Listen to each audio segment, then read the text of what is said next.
Üdvözlök mindenkit, a mostani videó témája a borderline-ok kapcsolatai.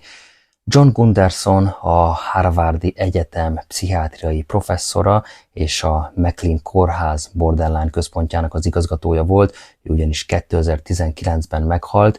Ő leírja a borderline személyiségzavarban szenvedőknek a kapcsolati dinamikáit, tehát szerinte ezek a személyek gyermekkorukban nem kapták meg a szükséges érzelmi támogatást, ezért felnőttként intenzív és kizárólagos kapcsolatoknak a kialakítására törekednek, remélve, hogy ezek a kapcsolatok majd megoldják a problémáikat. Az ilyen kapcsolatok tele vannak drámával, feszültséggel, és az érintett partner visszahúzódásával, eltávolodásával végződnek, ami rendkívül erős szorongást és dühös leértékelést vált ki a borderline személyekből. Ez a szorongás vezethet önkárosító viselkedéshez, nagyon gyakori náluk a falcolás. Érzelmi hiány, azok a személyek, akik borderline személyiségzavarban szenvednek, hát az érzelmi támogatásnak a hiányát, ezt tapasztalják meg főként gyermekként, és ez a hiány többféle formában jelentkezhet, érzelmi elhanyagolás, érzelmi bántalmazás,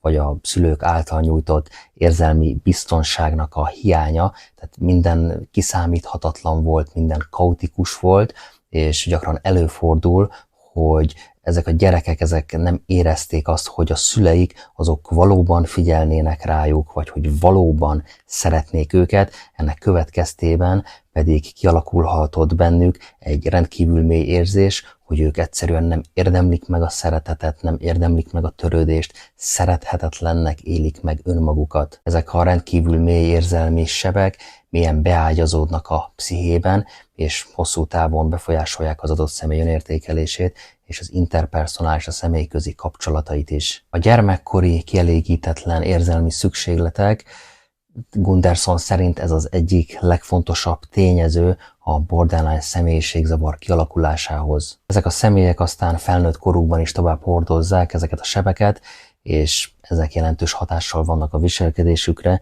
és az érzelmi állapotukra. Kapcsolati dinamika, hát a borderline-ok felnőttként gyakran nagyon intenzív, kizárólagos kapcsolatokat keresnek, hogy pótolják a gyermekkori érzelmi hiányukat. Ezek a kapcsolatok általában nagyon gyorsan, nagyon intenzíven kezdődnek, mivel a borderline az rendkívül erősen vágyik arra, hogy végre találjon valakit, aki megadja neki azt az érzelmi támogatást, amit gyermekkorában annyira hiányolt. Megfigyelhető, hogy azonnal akarnak mindent. Tehát már a kapcsolatnak a legelején nagyon siettetik a kapcsolatot.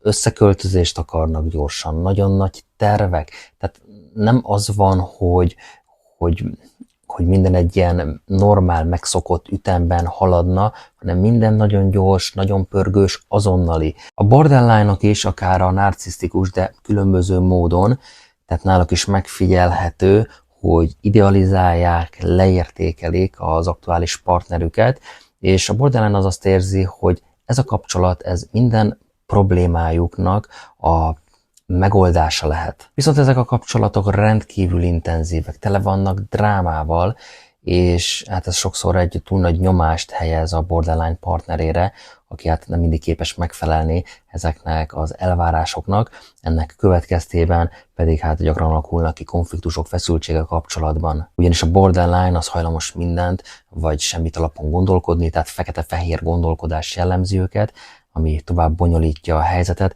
egyszerűen végletből végletbe ugrálnak, nem látják a szürkét.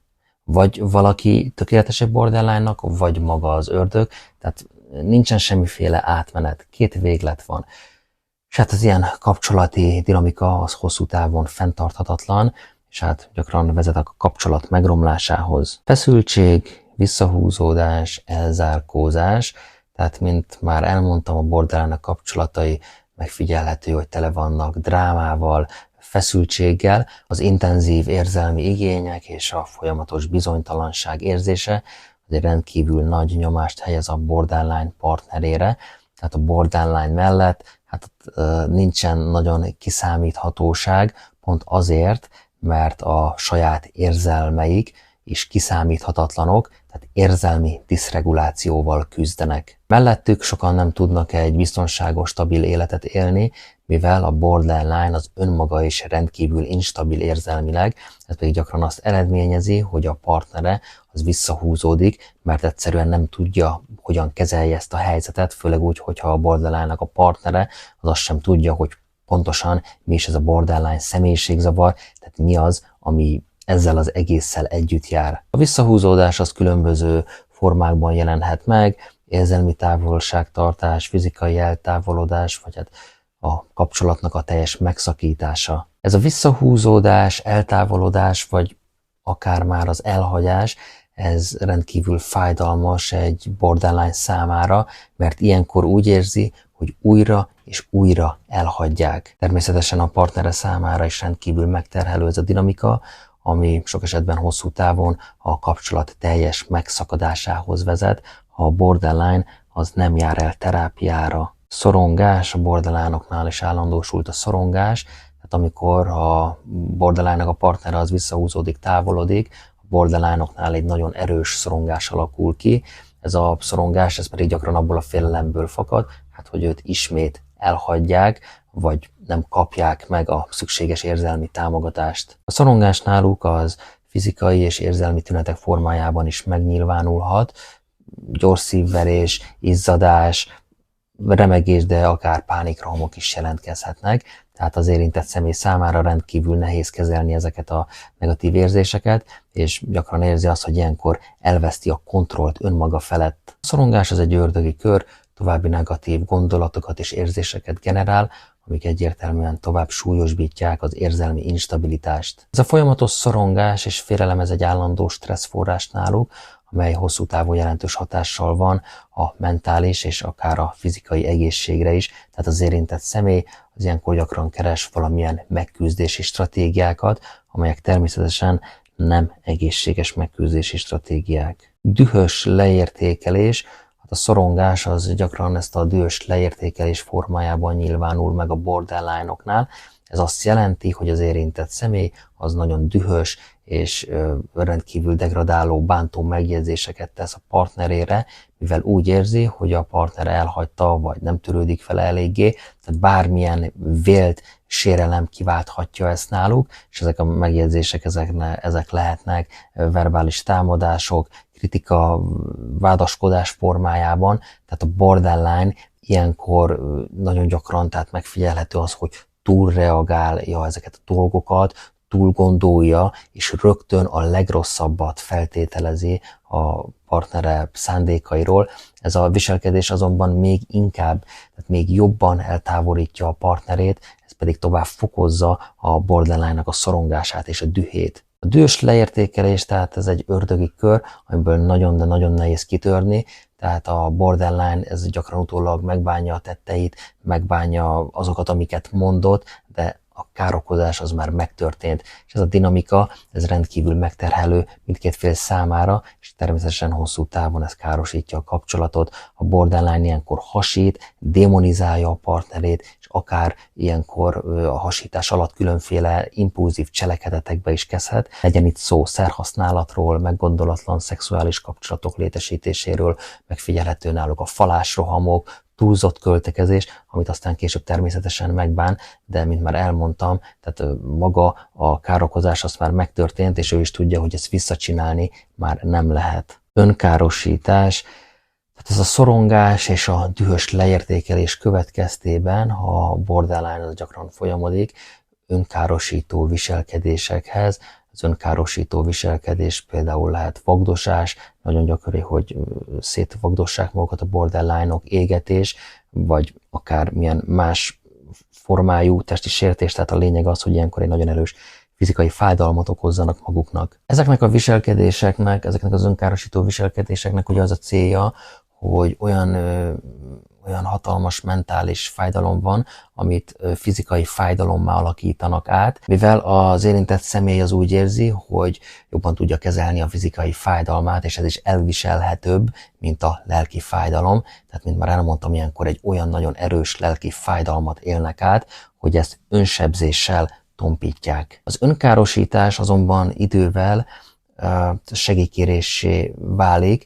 Tehát amikor ugye az érintett személy a borderline rájön arra, hogy ezek a tettek, tehát az önsebzés, az figyelmet és törődést váltanak ki a környezetéből, az önkárosító viselkedés, tehát ez egyfajta megküzdési stratégia, amely azonban hosszú távon nagyon súlyosan károsítja a borderline egészségét, életminőségét. Az önkárosítás, a falcolás, ez gyakran a borderline személyiségzavar egyik legnyilvánvalóbb és legaggasztóbb tünete, amely az érintett személy és a környezete számára is egy nagyon komoly problémát jelent. Segélykérés, tehát az önkárosítás az idővel segélykéréssé válik, amikor a borderline rájön, hogy ezek a tettek, ezek figyelmet és törődést váltanak ki a környezetéből. Ugyanis az önkárosítás az felkelti a család, felkelti a barátok, vagy bármilyen más közeli hozzátartozók figyelmét, akik megpróbálnak ugye segíteni az érintett személynek, és az érintett személy ilyenkor azt éli meg, hogy hát végre valaki van, aki törődik vele, aki észreveszi, aki látja,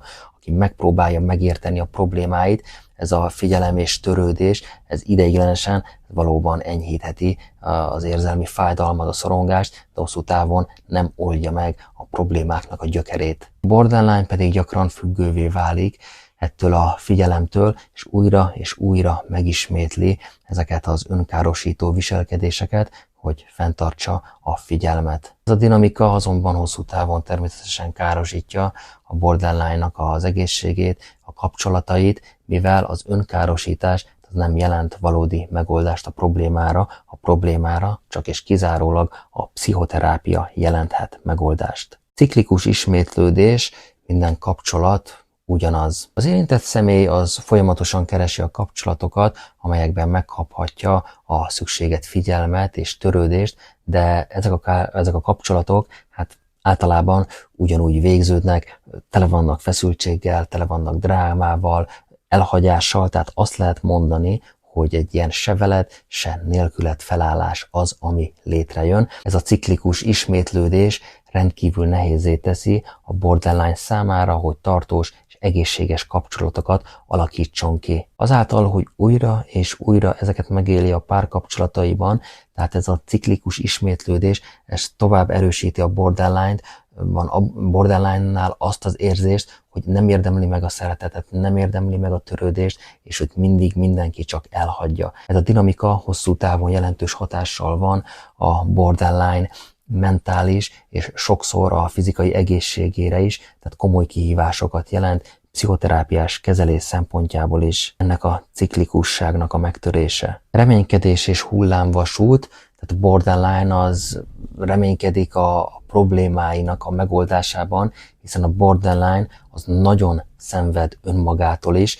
de az életét az egy érzelmi hullámvasútként éli meg. Borderline-ok nagyon gyakran, nagyon sokszor intenzív érzelmi ingadozásokat tapasztalnak, amelyek szinte lehetetlenné teszik számukra az érzelmi stabilitásnak az elérését. Ezek az ingadozások náluk gyakran egyik pillanatról a másikra váltakoznak, és az érintett személy számára is nehéz megjósolni, mikor következik be egy ilyen újabb, mondhatni, hogy érzelmi krízis, ugyanis rettentő érzékenyek mindenre, és egy rossz szó is kiválthatja ezt náluk, ezért a borderline-oknak a partnerei is azt lehet mondani, hogy tojáshéjakon lépdelnek, hogy mikor, milyen hangsúllyal mondhatnak, mert ha valamit esetleg nem olyan hangsúllyal, vagy nem úgy mondanak, akkor rögtön jön a dráma. Az érzelmi hullámvasút az rendkívül kimerítő, mind az érintett személynek, mind pedig a környezete számára. A borderline az úgy érzi, hogy egyszerűen